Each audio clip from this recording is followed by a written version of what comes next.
It is with great pride that I introduce Brian Dirkmatt. He has been supporting SDAC for a number of years and really appreciate his sponsorship and commitment with his time and treasure. So thank you very much. Thank you, Kathy. Yeah, I've been sponsoring SDAC. Thanks. Since the second year. Tried to get in the first year. I was too late. But it's a real pleasure to be invited to speak here, and it's really fun, actually. I work in this area, and it's fun to be in a room like this. I see lots of friends, and there's also a couple of really smart attorneys in the room, so hopefully you guys have some good questions. What was I going to say? Oh, also, is there another mic that you're right there? Do we have someone can pass it around? Because I want to make questions real easy.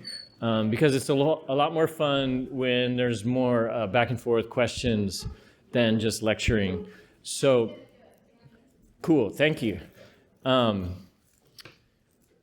So I did a brief intro earlier. I'll do it real quick right now. I'm an attorney at a law firm called Ramon Law. Ramon means pomegranate in Hebrew, and it symbolizes prosperity, abundance, which is what you all expect with your investments.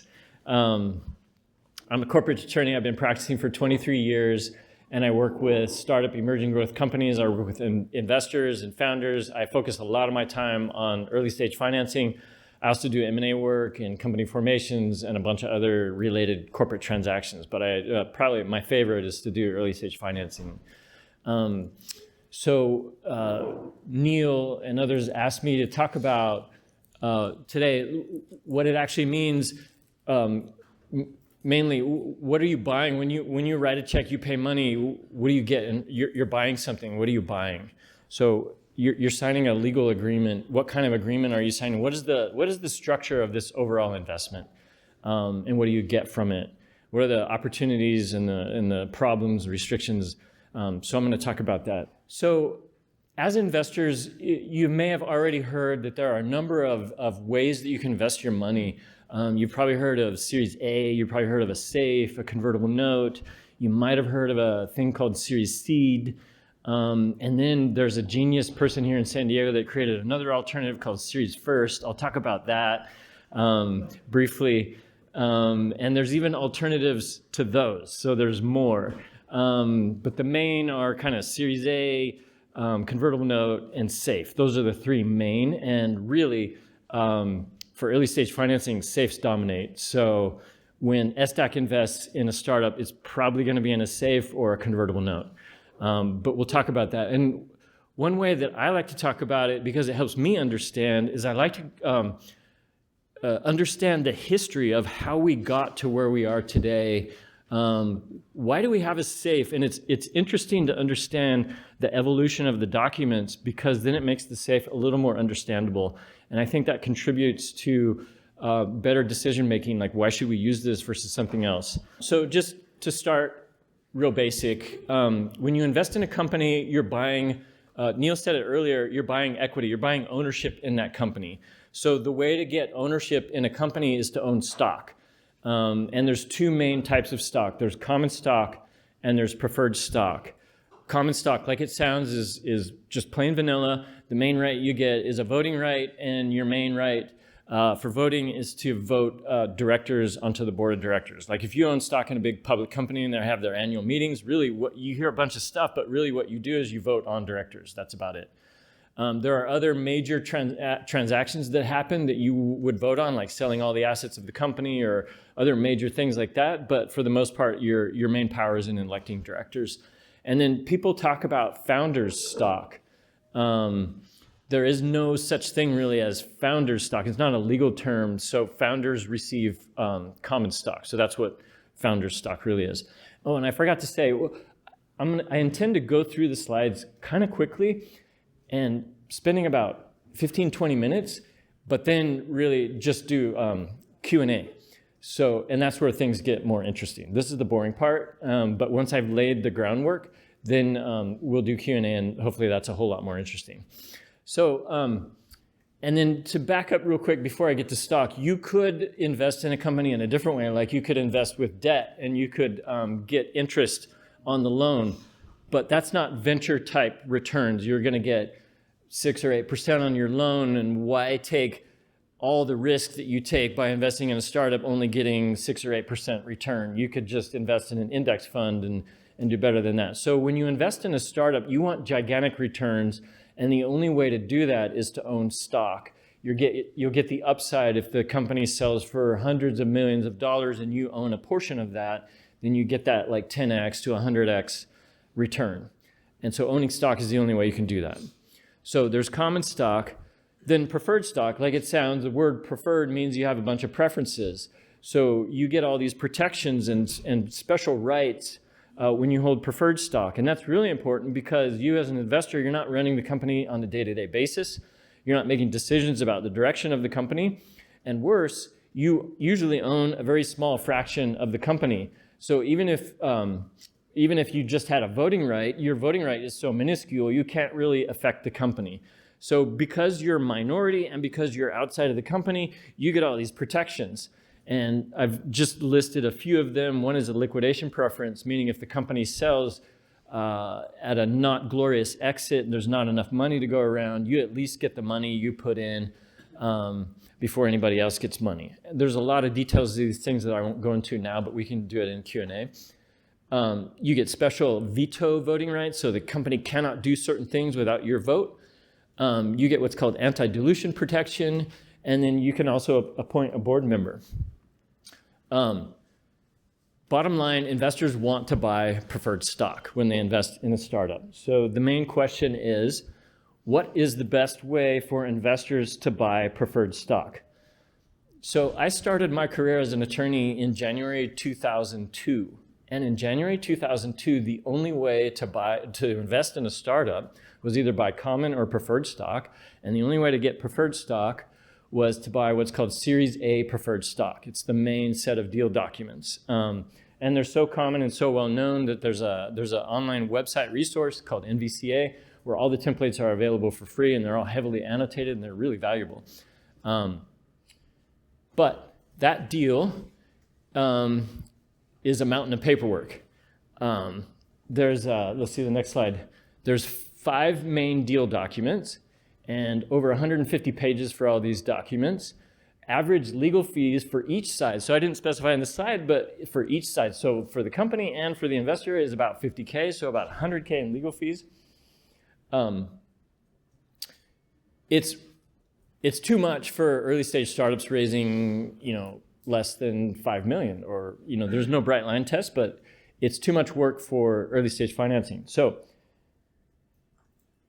in 2004, somebody had a bright idea that rather than do preferred stock, we will do what's called a convertible note. Man, I'm bummed none of the animations are working. I had animations to make it a little more interesting. So there was this concept called a bridge note. So if an investor invested in a Series A preferred stock, and then the company needs to do a Series B, these are huge rounds. They take a long time. A lot of times they need money quicker than you can close the Series B. So they had this simple instrument, like 15 pages long, called a bridge note. And it was debt. So existing investors, maybe some additional investors, but a lot of times existing investors would put in a little bit more money to bridge the company to get to Series B or the next round, hold the company over. Usually, and the investors all knew the company really well. So the agreement was simple. It didn't have a ton of reps and warranties. It was a very light agreement. It could be done quick. And the idea about it was that it wouldn't last more than a year because the company would do its next round within at least 12 months. So that's what a bridge note was. And sometimes people still refer to a convertible note as a bridge note. If you know about convertible notes, you know that they often have valuation caps. Well, back then, they did not have valuation caps. They did not have a maturity date of more than 1 year. In fact, there was a California law called California Finance Lenders Law that prohibited maturity dates of longer than a year. And it's just important to know that this is a convertible instrument. It's debt. It has a maturity date. It has interest.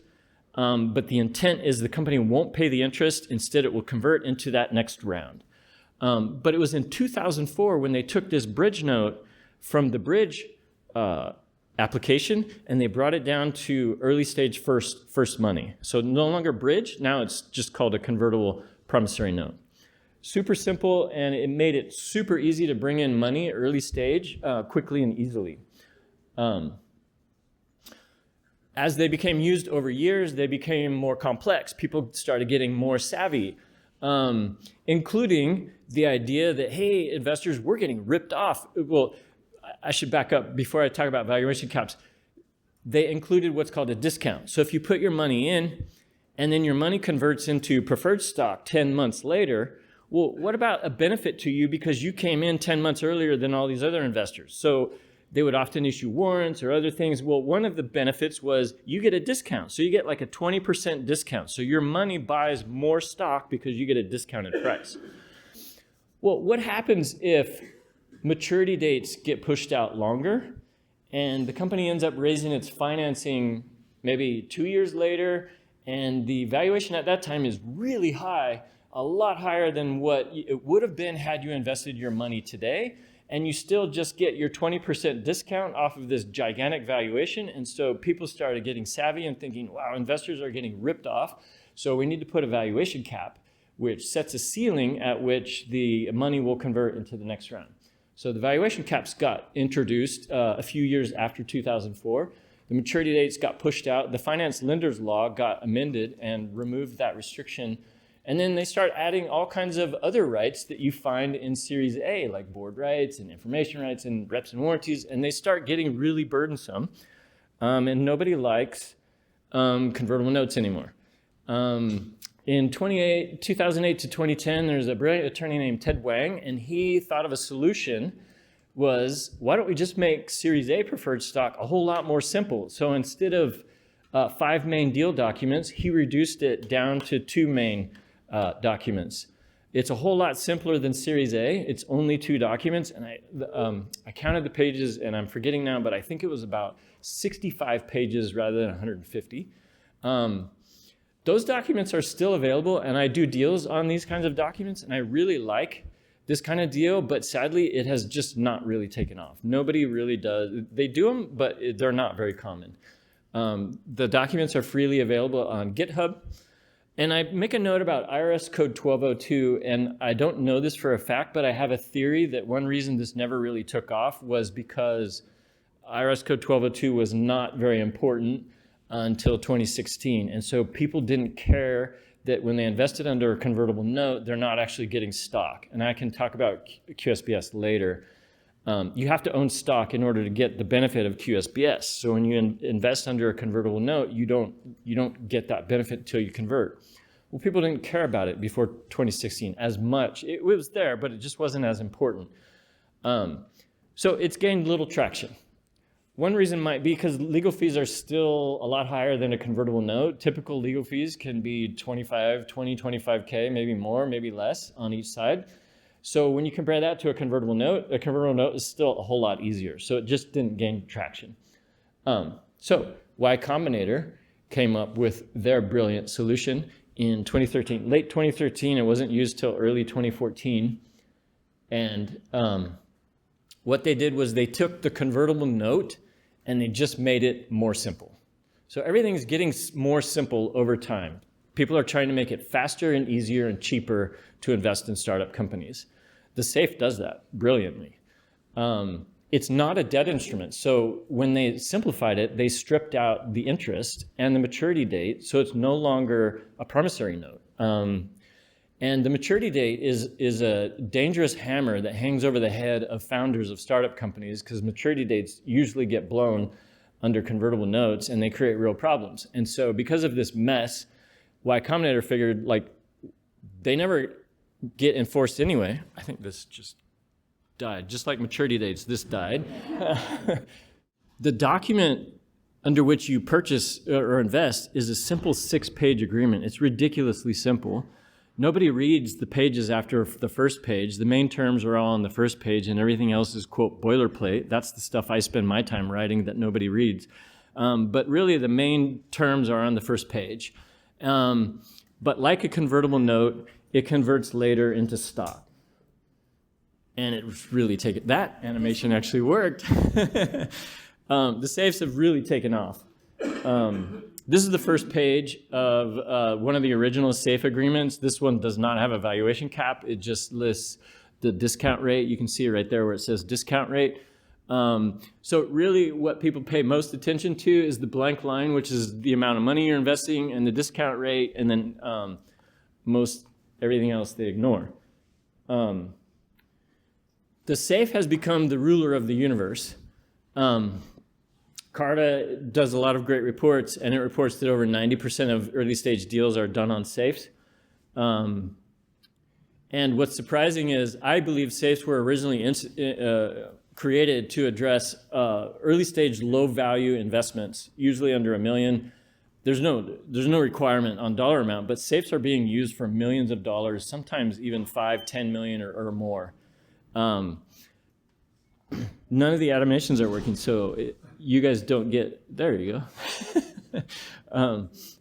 So safe is dominant right now, but there are dangers. And with the simplicity and the speed at which people use safes, they often overlook the complexity that underlies the simplicity. And you can really spend you can spend hours digging into the complexity of a safe. I'll just mention a few, and in Q&A we can talk about more.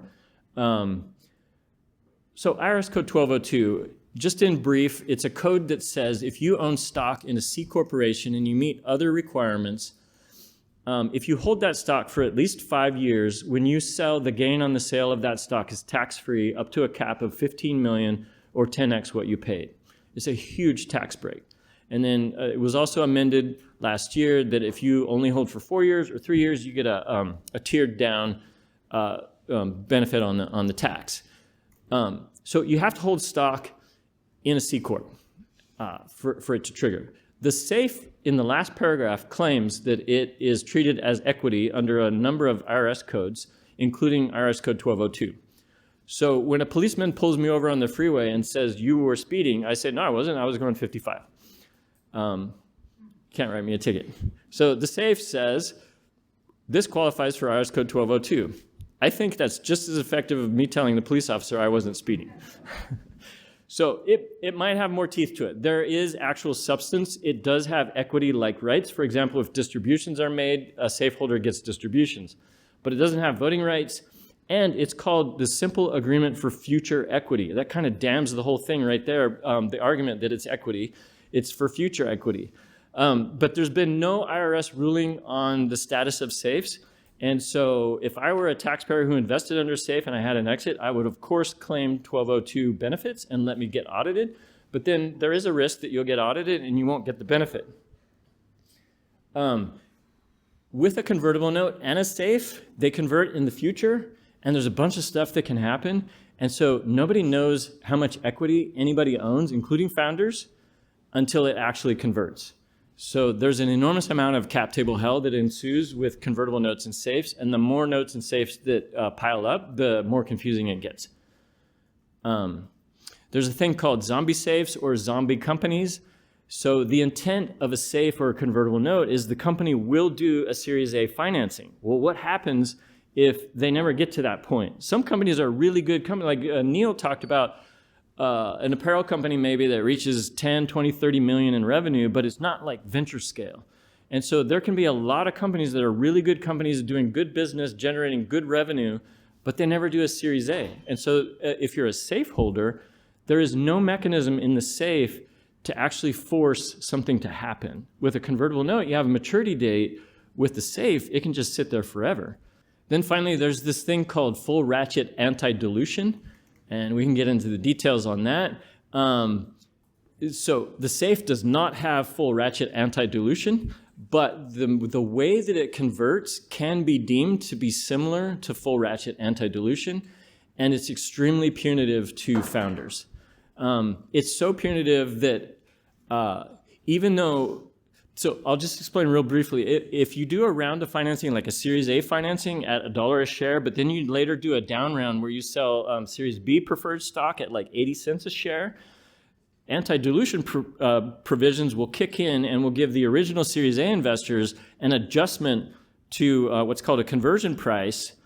and they will be made somewhat whole. So the typical way to do that is called broad-based weighted average, where you take into account all of the shares, but full ratchet will fully ratchet the conversion price down to the 80-cent price without any mercy, basically. So there's a lot more details we can get into, but it puts the A investors at the 80-cent price, essentially, without any kind of weighting. And you'd think this is advantageous to investors and they would want it, but it's so detrimental to companies that it even hurts investors. And so investors don't even want to insist on it when you do preferred stock deals.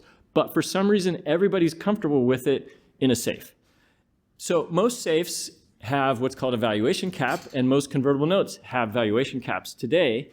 And a lot of people say, well, the company's too early stage. We don't want to do a price round. We can't set a valuation. But they put valuation caps on the safes and notes. So a good question is, to what extent does a valuation cap reflect the thinking of a priced round? It's not included in valuations. Like if you get an external valuation, the valuation cap of a safe will not set a valuation. So it is true, it's not a true valuation, but it gets pretty close. So we can talk about that later too. I like quoting this investor, Fred Wilson from Union Square Ventures. It's a well-known VC fund. At some points in history, it has been rated as the #1 VC fund in the US. He wrote a blog post in 2017, and then again, he recapped the whole thing in 2019, so there's a link to it. He hates safes and notes, and he made it very clear. And he just said, let's get rid of all this confusion and nonsense. Let's just return to how we did it in the good old days. And when he made this recommendation, the only way to really do that was to use Series A preferred stock docs or maybe Series Seed. I decided just for fun to include more quotes from that blog post because he doesn't hold back on his criticism of safes and notes. He drops an F-bomb later on in the thing, and he calls the whole thing a shit show. So I would encourage you to click the link. You'll get copies of these slides. You can click the link and read his whole blog post.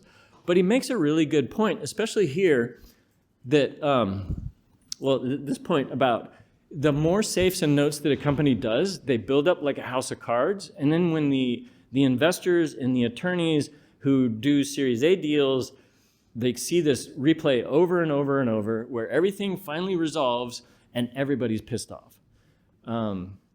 So how do we avoid that? What if there were a better alternative? You would issue preferred stock. You'd get rid of the conversion nonsense. You'd keep it super simple because the market is rewarding simplicity. Even though there's a ton of dangers, like eating McDonald's food, people go to it like moths to the flame, and they destroy themselves eating McDonald's, but they do it anyway. So people invest under safes because it's simple and easy and cheap. So what if you could issue preferred stock on a 6-page purchase agreement? That'd be a miracle. You'd get IRS Code 1202 treatment. You'd get clarity. You wouldn't have zombie issues, and you wouldn't have full ratchet problems. It would be brilliant. Somebody invented this thing called Series First Preferred Stock, and it's nirvana. This is the first page of the agreement. It's super simple, and it lays out all the deal terms right there on the first page. It's 6 pages long. It's ridiculously simple. You can get documents for free at this website. I did. Yes. But I'm not a salesman of this, and I'm not actually pushing it. There are good reasons why you would not use this and why you still might use a safe. So really, the bottom line is you should know about this. You should know about alternatives. You should really know. You should be conscientious about what you're doing. You shouldn't just follow the trend and just do a safe because, quote, everybody's doing safes. You should know the different terms and the different opportunities and risks of each and make a wise decision. There are actually, Sebastian is just left the room, I think, but his firm Mintz also created an alternative not long after I created mine. And this chart, it's hard to see here, but if you click on that link, it's a blog post I wrote. There's more details than in these slides. And there's a chart there that On the left side of the table is all the main deal terms of all the different instruments. So there's up on the top is Series A, Series Seed, Safe, My Series First, and then Mint's created what's called the Series Safe. And then there's another firm, used to be called Frost Brown. They merged recently. They created a thing called Safe Preferred. The Series First, the Mints, Series Safe, and the Safe Preferred are by no means well known. They're completely unknown.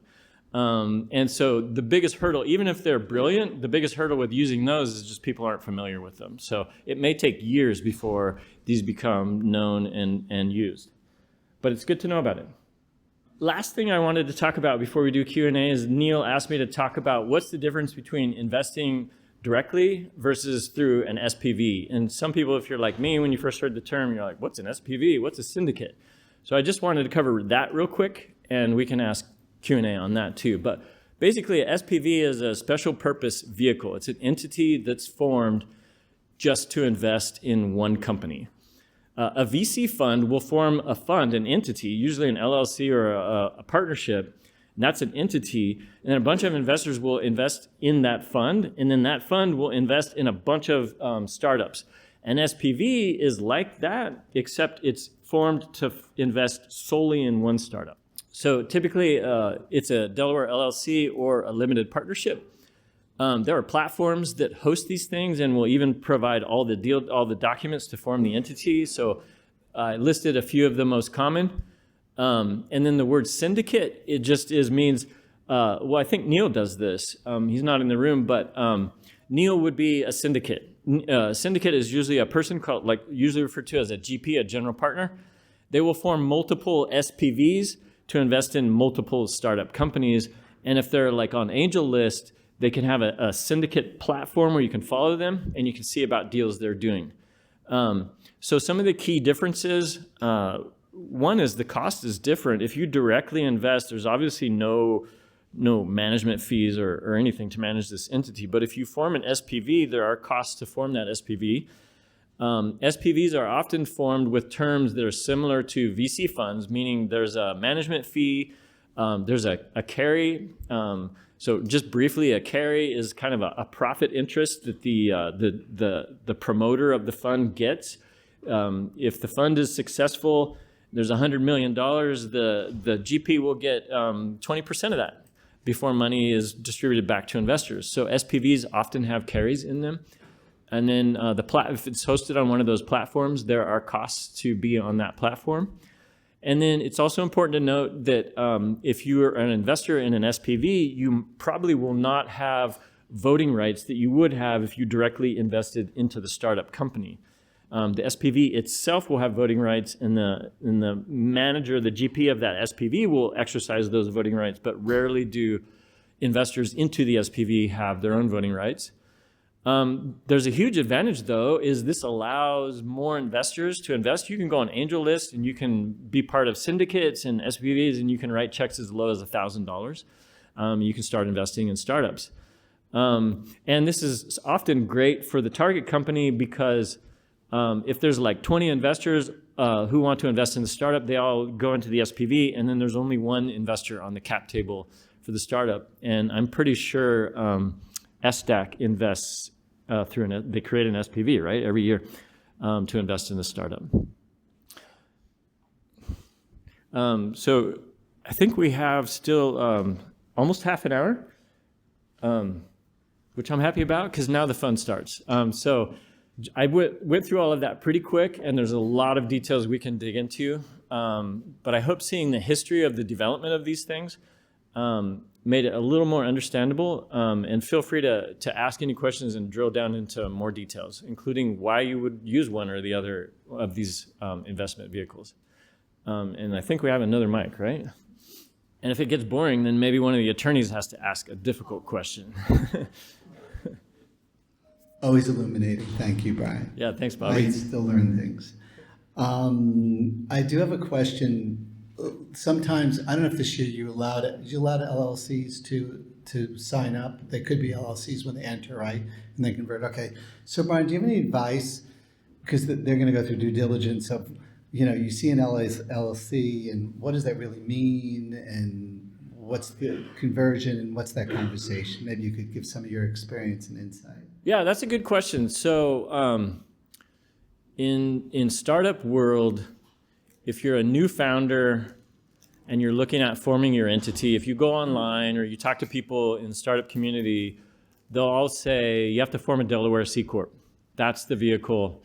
And there's a lot of truth to that. You could form in California, you could form an S Corp, you could form an LLC, but you have to have a C Corp in order to create preferred stock. And then a C Corp gives you the advantage of IRS code 1202 QSBS stock. There are a ton of advantages to a C corporation. Then why Delaware? I don't get to it LLC, but why Delaware? Delaware's laws are different than California. Each state has different laws. And Delaware set out over 100 years ago to become the best state in the nation for corporations, and they maintain that even in recent years with heavy criticism. They recently amended their law on interested director transactions to compete with Nevada and other places that are trying to take their business. So Delaware C Corps are the main vehicle, but there can often be very good reasons to form an LLC in your initial stages. And so I do a lot of early stage startup formation. And surprisingly, I form a lot of LLCs, even for venture path companies, because you might not need a C Corp during your first year or two. But I never recommend that you must do an LLC or you must do a C Corp. I talk to founders about the pros and cons of each and which would fit their trajectory better. So a lot form with LLCs. So then if they're an LLC, and just real brief, an LLC is greatly different than a corporation. In one way it's different, it's got what's called pass-through taxation. So instead of being taxed at the entity level, the owners are taxed at the individual level under partnership taxation. And there's a lot of drawbacks. And institutional funds have restrictions and cannot invest in LLCs often. And then other investors don't want to, even if they could. They would get what's called an IRS Form K-1, and they would have tax obligations on the revenue of the company. And then also LLCs, again, they're not C Corps. They can't qualify for IRS code 1202. And they can create preferred classes of equity ownership, but it's not straightforward like it is with a corporation. So LLCs are not favored when you're doing venture type investments. And so the question is, what if an investor, like finally getting around 10 minutes later to your question, so what if an investor wants to invest in an LLC, and maybe some of these companies coming up is an LLC? So it's a good question. If the company is going to issue preferred stock and you want IRS code 1202 treatment, then the LLC must convert to a C Corp. And so there is a mythology among investors that in order to invest, the company must convert to a C Corp. And I think it's mythology because it's based on this idea that, yes, Delaware C Corps are better and you have to have them for preferred stock. And of course, you get QSBS, all this, but it's not necessary, especially if you do a convertible note or a SAFE. Because, like I mentioned earlier, the SAFE and the convertible note, they convert in the future into equity. So if the company is an LLC and you want to invest under a convertible note or a SAFE, the templates are drafted to be for corporations, but you can easily change them. My templates, I have templates for LLCs, and I do lots of notes and SAFE investments into LLCs. You just have to, when it finally converts, or when the investment converts, the LLC will also convert into a C Corp. You had a question, but I don't know if I... But for the Brian, when you guys, you have to be a core. What's that? To invest in this due diligence process, they're gonna have to eventually convert you to talk, right? You can't. I don't know. I'm pretty sure. I think so. Yeah, that has to be a thing. It's gonna be a core. Yeah, that has to be safe cost. They don't have to start a core. Just to get the investment before we get. If they win, they'll have to be. Depends on the vehicle that we're investing. Oh, okay. If they don't pay. Yeah, if you're investing, if SDAC invests in a convertible note or a SAFE, it's not mandatory that the company be a C Corp. It all might all be part of like the term Yeah. There might be good reasons to convert it, but it's not mandatory. And I'll just put a plug real quick. There's a weird aspect in California that if you form a C corp as a founder, you're gonna be classified as a W-2 employee, and most founders don't pay themselves. And so, if you have 3 or 5 founders of a startup, all who formed a C corp, and they run the C corp for 4 years, and none of them pay themselves, they have 4 years of accumulated unpaid wages claims. And when founders dispute and one departs, there's a negotiation. The departing founder can often demand 4 years of unpaid wages, which could be hundreds of thousands of dollars. So there can be a good reason to form an LLC to avoid that problem, because there's another weird law that if you're an owner of an LLC taxed as a partnership, you cannot be classified as a W-2 employee when you're a partner of a partnership. So you avoid that problem. There's also an interesting QSBS advantage that you might gain. If you form as an LLC, when you form is almost zero value. So I mentioned that your exclusion from tax is 15 million or 10x what you paid. So what if you paid a ton? Well, the company at formation is worth close to zero, but if you operate for 2 or 3 years as an LLC, then convert to a corp, the value at the time of the conversion is counted for your basis to calculate 10x what you paid. So there could be a possibility of converting at a higher valuation and increasing your QSBS potential. So those are 2 reasons why considering an LLC might be a good reason. But again, I'm not an evangelist. My job as an attorney is just kind of lay out the landscape and let people make the right decision. Did we do justice to your question? Cool question. So converting from an LLC to a C corp, what clause do you have to put in place to say that because they're independent entities, right? That the entity that was defined as an LLC becomes the entity that's defined as a C corp, and that carries forward. Like, what do you? Because you can call it something else, right? It could be a completely different company. True. So, what's the question though? Well, I can start LLC A, and then I decide, at a later time I'm going to call it create a C corp. It's kind of materially maybe the same materials, but it's a new entity. So how do I, as an investor, guarantee that that entity actually gets carried over from all its all its liabilities to the C corp? Or it's all its responsibilities and right. Cool. So yeah, if you sign a SAFE or convertible note with an LLC, that's a contract between you and that LLC. Let's assume there's no other investors, and the founders of this LLC, they want to then convert to a corporation. Under conversion laws, when they convert to a corporation, that new corporate entity under the laws of conversion is the same entity except for its form. So all prior contracts automatically come with it without any further need to amend the contract. All debts, all obligations, all liabilities, everything automatically stays with that company. If those same founders were to form a separate corporation, it would be an entirely different entity. And unless they took all the assets from the LLC and transferred them, which would be a sale of assets, so if they wanted to run this business in a separate corporation, formed separately, not converting this one, but a separate, they'd have to take all the assets of this company and sell those assets to that company. That would be extreme. It would require consents, and it's probably not going to happen. So again, when the LLC converts, your SAFE agreement is going to be with that LLC, and then when it converts, now it's a corp, and then when they do their Series A, you're going to convert into that Series A. Does that make sense, or no? It constantly makes sense, but what contractual language has to be in place to protect that from an investor's standpoint? To protect what? To protect the founders from forming a different company? Yep. Shoot, let me think about that. Maybe James has a better answer while I'm on the spot. Fiduciary duty. Yeah, I mean, if they form a different entity and they transfer the assets without consent, that could be fraud. There needs, yeah. There's a lot of things already in place to prevent stuff like that from happening.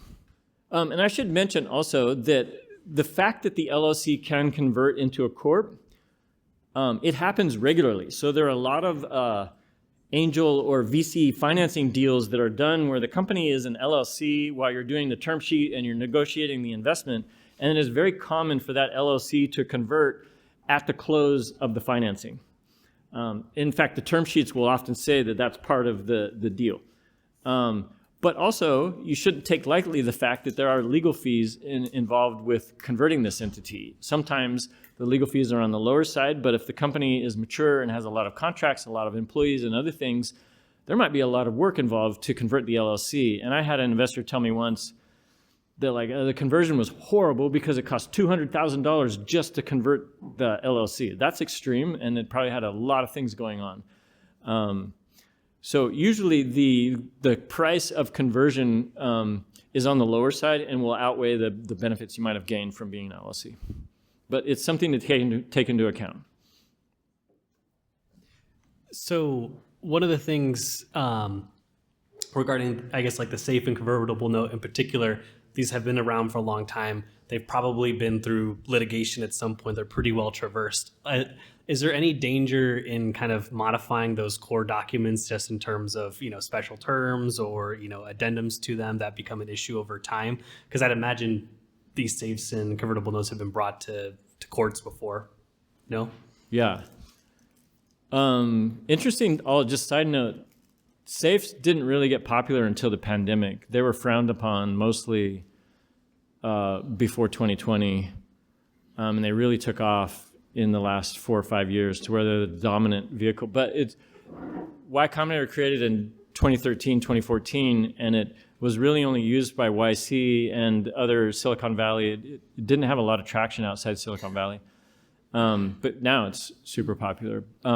So when you go on the Y Combinator website where you can download the safe, there is a template side letter. And so you can, there is a process that if you want to add terms, if you want to add complexity to your safe investment, there is a process, a templated side letter. It gives you pro rata rights, but you can also add other rights into side letters. And that's fairly common. You probably don't want to mess with the terms of the safe much, but there's a lot of good attorneys who will modify the terms of the safe. Neil says no. When I'm representing the company, I will often modify the safe. So I mentioned the full ratchet anti-dilution problem. And this could get into the weeds again about calculation of conversion.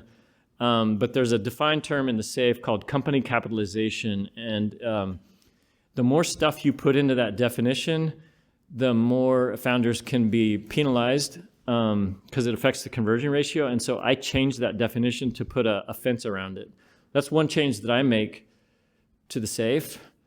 And then sometimes investors, the safe will convert on any future equity financing. Sometimes investors want to put guardrails on that, and they want to say has to be a minimum $1 million financing. So that's a pretty minor change to the safe. Convertible notes get changed a lot. And actually, I didn't mention in my slides, but the Angel Capital Association, ACA, they created a model convertible note template that they put on their website. It was fall of 2024. Yeah, 2024. And they add other things that weren't typical. Like they add, I think they add board rights and information rights and more robust reps and warranties.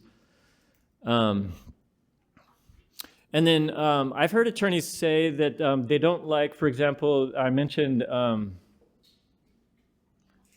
is it? I mentioned the Series C preferred stock. It's an alternative to Series A. So Series A, I mentioned nvca.org, and there's a bunch of law firms who contribute to that effort and creating annotations and constantly updating the documents for latest changes in law. So the NVCA documents are thoroughly vetted regularly, but the Series C documents are not. And so some attorneys don't like to do Series C simply because they don't have that same rigorous vetting that's going on constantly with the Series A documents.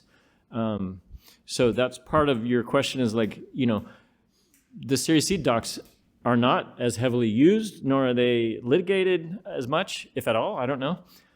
So they're just less well known. And then obviously with the new thing that I created, it's brand new in the market. And if there's a huge defect that I created in there, you might be the test subject to find out in litigation about it. So yeah, and same thing with the document that Mint's created. It's brand new, so it's not been around for a long time. So there's unknowns. Go ahead. Thank you. Can you describe the protection of IP in the conversion of LLC to corp? The protection of IP? Yeah. Yeah, so when I was answering his question, all contracts, all assets, all liabilities that exist with the LLC, they automatically travel over when the entity is converted. It's similar to a merger. In fact, if you form a California LLC and you want to convert into a Delaware C corporation, you can't do the conversion mechanism. You have to do a merger. You have to form a Delaware corporation as a separate entity, which you were asking about, but then you merge the two together.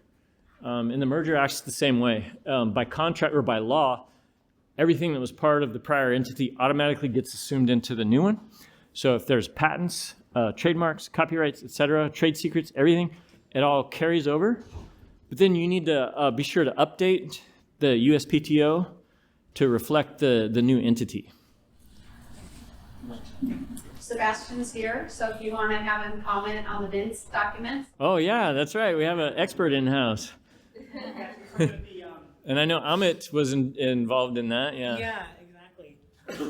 So we've already mentioned the qualified small business stock issue. And so one of the kind of gray areas out there, and as you know, we attorneys, we hate gray areas, is whether or not a SAFE is eligible for treatment as QSBS. And so that's an open question. And so what we've put together recently at Mintz is something that operates exactly like the SAFE, but is actually stock. And it's kind of complicated and deep, like this is deep in the nerdy, like corporate law weeds, right? But the way it works is it creates a share of stock, but then when there's a subsequent financing, that share magically transforms into the new preferred stock. So it gets you all the functionality of a SAFE, but then really plants a flag deep in the territory saying, yes, this absolutely is QSBS eligible. So I'm sure they'll eventually get around to either interpreting or changing the law such that a SAFE is automatically QSBS eligible, in which case we've done work for nothing, but that's where we currently are.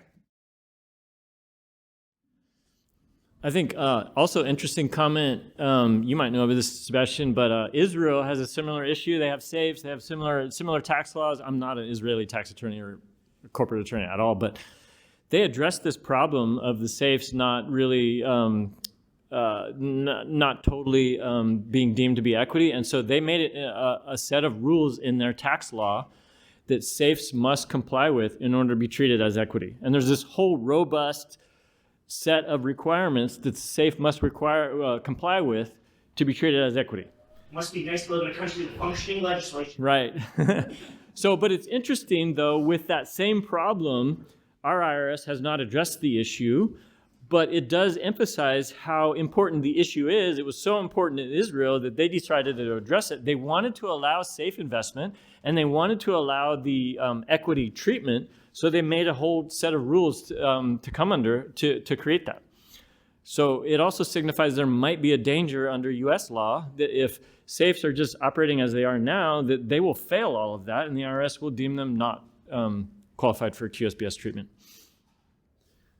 I know you're not a tax attorney, but quick question legally. Do you have to file something on a QSBS when the conversion occurs? Is there something that legally either an SPV and or a individual who's in that SPV or an individual investor? I'm going to rely on, I'm not a tax attorney. I don't know. I think you just claim it on your tax return. So you don't have to file something at the time of the transaction? No, I'm not aware of any filing, no. I think you just claim it on your tax return as a gain qualified under QSBS, and then you just see if you get audited. And with the IRS being gutted, like it has been recently, there's nobody to audit you. And so what's the chance that you'll get audited in the next 4 years? It's probably low.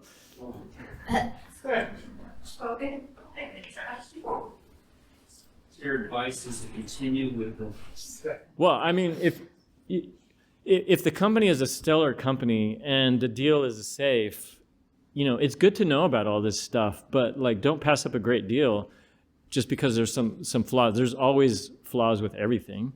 Every document has flaws. Every document has pros and cons. And SDAC might not be the lead investor. You might, the company might win like 200K from SDAC, but they might be already doing a financing and it's already a safe and you don't have the power to change. So. Odds of us leading are relatively low. Yeah, I think so. Well, I had a client that won and we did a safe. I'm the one who drafted it. And SDAC invested in that client with a safe. So there's good reasons to use a safe. Thanks, Brian. Yeah, thank you.